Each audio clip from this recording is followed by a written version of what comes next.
नमस्ते, म आकृति घिमिरे। आज हामी च्यासलमा छौँ। फेरि पनि नयाँ पब्लिक इन्टरेक्सन भिडियो लिएर which is presented by D&D Entertainment. So let's go.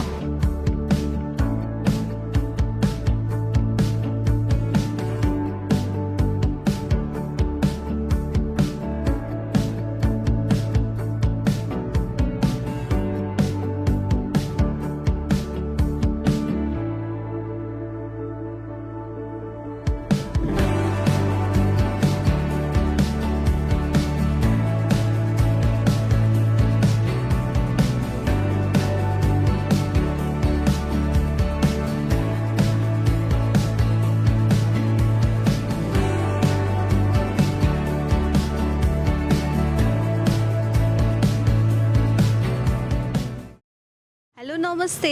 नमस्ते, हजुरको शुभ नाम? मेरो नाम बुद्धिबहादुर तामाङ। सन्तोष स्याडा, कुमार कार्की, आरसुत्ता, राम राई। हजुर यता कता बस्नुहुन्छ? म च्यासल। सो म तपाईँलाई चाहिँ केही क्वेसनहरू सोध्न चाहन्छु, त्यसको उत्तर दिनु होला तपाईँलाई मनमा लाग्ने विचार। हस् हस्। हजुरले हर्का साम्पाङ चिन्नुहुन्छ होइन? हजुर चिन्छु। चिन्नुहुन्छ भने को हो? सांसद धरानबाट जितेर आउनुभएको हजुर जस्तै एक्स मेयर। हर्का साम्पाङ चिन्नुहुन्छ? हर्कसम्म सुनेको हुँ, खासै चिनेको मेरो अब नजिकको मान्छे त होइन। जे होस् अब माननीय भइसक्नु भयो क्यारे अहिले हजुर। अलिअलि। सो तपाईँले हर्का साम्पाङ चिन्नुहुन्छ?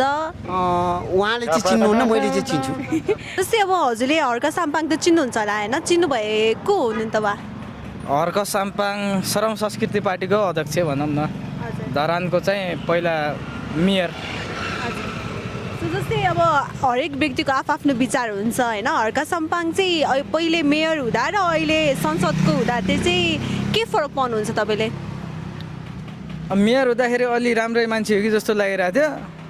अहिले चाहिँ खै के भन्नै सकिँदैन, के भन्ने।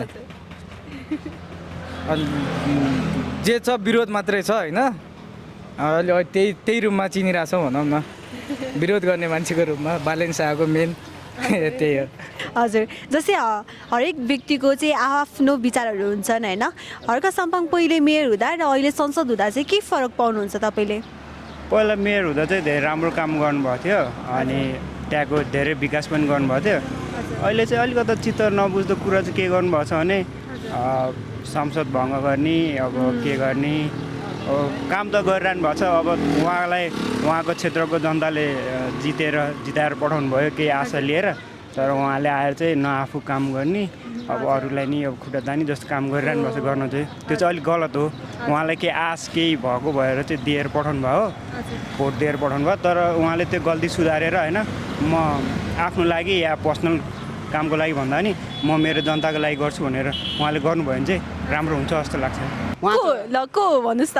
उहाँ चाहिँ पहिला चाहिँ सांसद, अहिले सांसद हुनुभएको छ होइन? पहिला चाहिँ उपमेयर हुनुभएको थियो। हजुर। सो जस्तै हरेक व्यक्तित्वको आफ्नो विचारहरू हुन्छ नि होइन? जस्तो हर्का साम्पाङ पहिला मेयर हुँदा र अहिले संसद हुँदाको के फरक पाउनुहुन्छ तपाईँले? यस्तो हो, उहाँ चाहिँ अलिक बढी बोल्नुहुन्छ, काम चाहिँ गर्नुहुन्न कि, सिधै भन्नुपर्दा उहाँ चाहिँ काम गर्नुहुन्न, बढी चाहिँ बोल्नुहुन्छ। पहिले चाहिँ उहाँले चाहिँ पानी सानी अब ल्याइदिनु भएको छ भनेर हामीले मोबाइलमा हेरेको छु होइन?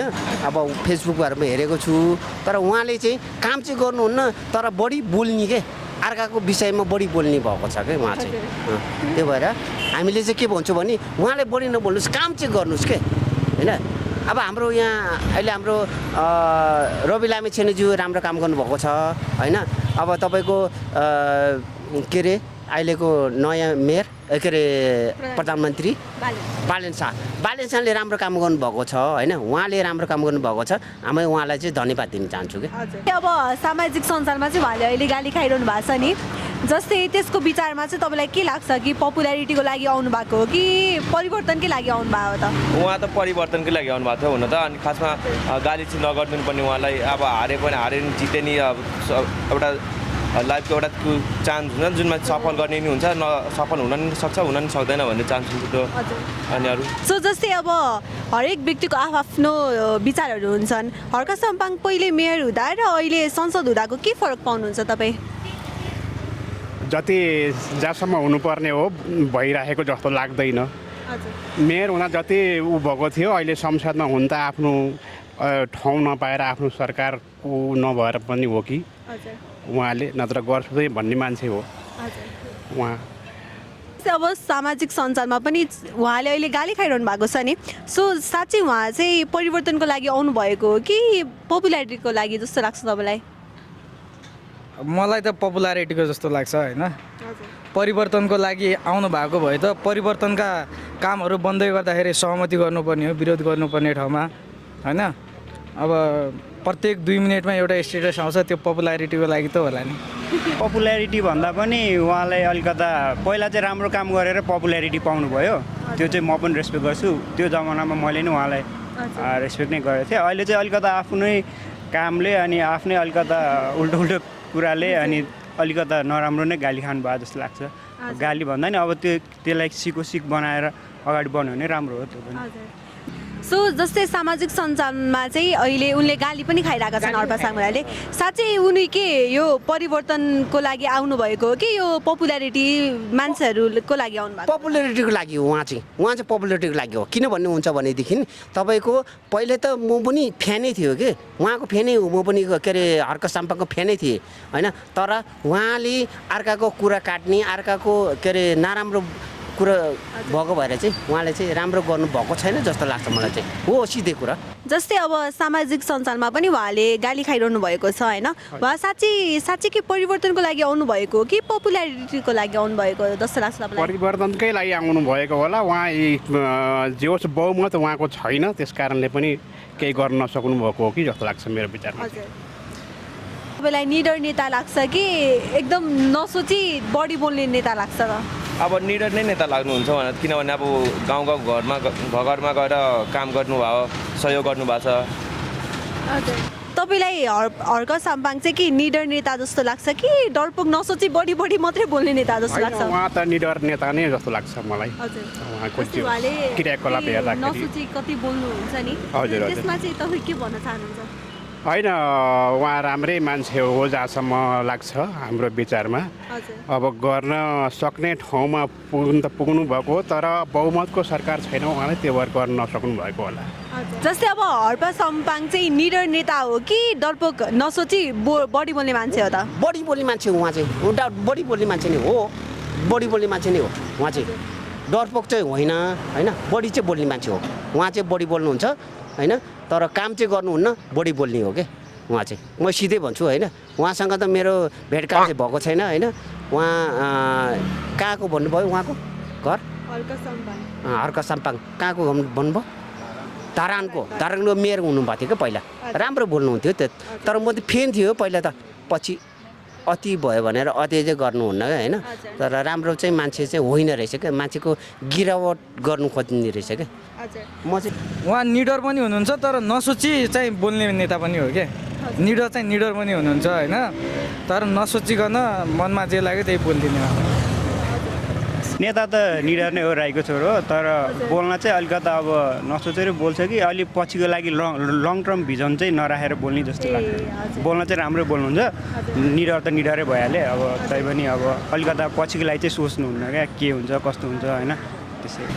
जस्तै अब भनिन्छ नि बादलले आफ्नो घर पनि बनाउँदैन, अरूको पनि बनाउन दिँदैन, त्यो यो वाक्य चाहिँ हर्क साम्पाङलाई भन्न मिल्छ त? अब भन्न मिल्दैन भनेर उहाँले एक्चुअली जे होस् राम्रै कुरा गर्नुपर्छ। अब मेयरमा जित्नु भएको थियो, अब यस्तै अनि गाउँघरमा गएर सहयोग गर्नुभएको रहेछ। जस्तै उहाँको गाउँमा गएर उखु खेतीमा गएर उखुको बोझो चाहिँ बोकेर टायरमा राख्नु भएको रहेछ, होटलमा गएर जेरी बनाउनु भएको छ। यस्तै सामाजिक सञ्जालमा चाहिँ आजभोलि चाहिँ गाली गर्नुभएको रहेछ उहाँलाई, जे होस् गाली चाहिँ नगर्नुपर्ने भन्ने कुरा भन्न चाहन्छु। सो जस्तै बादलले आफ्नो घर पनि बनाउँदैन, अर्काको घर पनि बनाउँदैन भन्थ्यो होइन, यो वाक्य के हर्क साम्पाङलाई मिल्छ होला त? मिल्दैन। यो हर्क साम्पाङ मान्छे ठिक छैन, म सिधै अगाडि पनि भनिदिन्छु, त्यसकै अगाडि पनि गएर भन्नु सक्छु म त हो। तर त्यो हर्क साम्पाङ ठिक छैन मान्छे, अर्काको कुरा काट्ने होइन, अर्काको राम्रो काम गरे मैले त राम्रो भन्नु पऱ्यो नि होइन। उसले धारा पानी ल्यायो होइन, तर कतिको पैसा खायो अरे भन्ने मैले सुनेको छु होइन, धेरैको पैसा खाएको छ अरे भन्ने सुनेको छु, हो सिधै कुरा होइन। तर राम्रो काम गर्नु पऱ्यो क्या उसले चाहिँ, उसले राम्रो काम गर्यो भने भोट पनि पाउँछ उसले राम्रो होइन अहिले राम्रो काम गरेन नराम्रो काम गरिसकेपछि उसले गाली खाने उनी हो हजुर एकदम उहाँकै लागि बनेको वाक्य हो यो चाहिँ 100%। हजुर हजुर हजुर अरू के भन्न चाहनुहुन्छ उहाँको बारेमा उहाँको बारेमा अरू के भन्नुभन्दा पनि बालेन शाहको विरोध गर्न चाहिँ बन्द गर्नुहोस् होइन। आफूले पनि त्यो बाटोमातिर चाहिँ जानुहोस्, देश विकासतिर चाहिँ होइन। विरोध गरेर विकास हुन्छ भने विरोध पनि गर्नुहोस्, तर विकास भइरहेको कुरामा चाहिँ विरोध नगर्नुहोस्। यो चाहिँ अलिकता नमिल्ला कि अब केही ठाउँमा उहाँले सुधार्न सक्नुहुन्छ, तर अब सबैलाई यत्तिकै नराम्रो ट्याग त दिनु भएन। अब राम्रो गर्नुभयो भने त अफकोर्स हामी पनि खुसी भइदिन्छौँ होइन। जो विपक्षीको मान्छेले पनि राम्रो भन्न सक्छ नि त, त्यही हो। त्यो ट्याग चाहिँ नदिउँ होला त्यो। होइन यस्तो खासै भन्न मिल्दैन जस्तो लाग्छ मेरो विचारमा चाहिँ। गर्ने टाइम छ, अब भर्खर त आउनुभएको हो होइन। अब गर्न सक्नुहुन्छ होला, अब गर्ने ठाउँ अब त्यही हो। मुख्य कुरो बहुमत उहाँको छैन, एक्लैले गर्छु भनेर पनि हुँदैन नि, गाह्रो भयो। सो अरू के भन्न चाहनुहुन्छ होइन यही नै हो मेरो चाहिँ हर्क सामालाई के भन्नु अर्काको कुरा नकाटिदिनु होइन। आफू राम्रो काम गर्नु, आफू राम्रो काम गरिसकेपछि तपाईँलाई अनि भोट चाहिँ आउँछ, तर राम्रो काम गरिदिनु पर्यो बस। सो अन्त्यमा हजुर नेपाली जनतालाई चाहिँ के भन्न चाहनुहुन्छ नेपाली जनताले यही भन्छु, हाम्रो होइन राम्रो मान्छे चुन्नुहोस् होइन। हाम्रो होइन राम्रो मान्छे चुन्नुहोस्, राम्रो मान्छेलाई भोट दिनुहोस् बस यतिमा। हजुरले अन्त्यमा के भन्न चाहनुहुन्छ नेपाली जनतालाई जय नेपाल त्यही भन्न चाहन्छु, अरू के। धन्यवाद। हजुर नेपाली जनतालाई के भन्न चाहनुहुन्छ परिवर्तनको लागि चाहिँ सरकारहरूले के गर्नुपर्छ र हामीले पनि के गर्नुपर्छ परिवर्तनको लागि सरकारले चाहिँ जे होस् राम्रो सोचेर काम गर्नुपर्छ। राम्रो सोचेपछि देशमा विकास हुन्छ, गाउँ देहातमा विकास हुन्छ, टोलमा सुधार हुन्छ। जे होस् यताउति जो एक्सिडेन्ट भइरहेको हुन्छ त्यहाँनिर चाहिँ राम्ररी ट्राफिकको काम चाहिँ राम्रो गर्नुपर्ने रहेछ। ट्राफिकले चाहिँ के भन्छ त्यसलाई घुस नलिदिनु पर्ने भन्ने कुरा भन्न चाहन्छु। हामीले चाहिँ के गर्नुपर्छ र हामीले त्यसमा चाहिँ त्यस्तो मान्छेहरूलाई चाहिँ हामीले चाहिँ अब कम्प्लेन एकचोटि गर्ने, कम्प्लेन भएन भने एकचोटि हामीले उता बालेन सरकारलाई पनि सोध्न मिल्छ के गर्ने नगर्ने भनेर भन्न चाहन्छु। त्यहीमा हजुर नेपाली जनतालाई चाहिँ के भन्न चाहनुहुन्छ नेपाली जनतालाई जो जहाँबाट हेर्दै हुन्छ उहाँहरूले अब विश्लेषण गरिदिनु होला सरकार के कस्तो हो। अब अहिले आएको सरकारलाई जनताकै हातको कुरो हो। फेरि जनताले चाह्यो भनेदेखि बिचमा चेन्ज गर्न पनि सक्छ। म त यही भन्दैछु। सो हजुर अन्त्यमा के भन्न चाहनुहुन्छ अन्त्यमा के भन्न चाहन्छु भने सबै जुनैसुकै पार्टीको भए पनि या जो मान्छे भए पनि मिलेर काम गर्दा राम्रो हो। किनभने उहाँको सबैको सांसदहरूलाई आफ्नो क्षेत्रको मान्छेले के आश राखेर होइन जितेर पठाएको हो नि त, भोट दिएर के गर्छ यहाँ आएर धाँधली गर्ने खुट्टा तान्ने होइन त्यस्तो गर्नुभन्दा बरु मिलेर होइन यो भएन यसको लागि चाहिँ राम्रो गरौँ भन्नु गरेर राम्रो जाँदा चाहिँ धेरै राम्रो हुन्छ जस्तो लाग्छ। हजुर हजुरको समयको लागि धेरै धेरै धन्यवाद।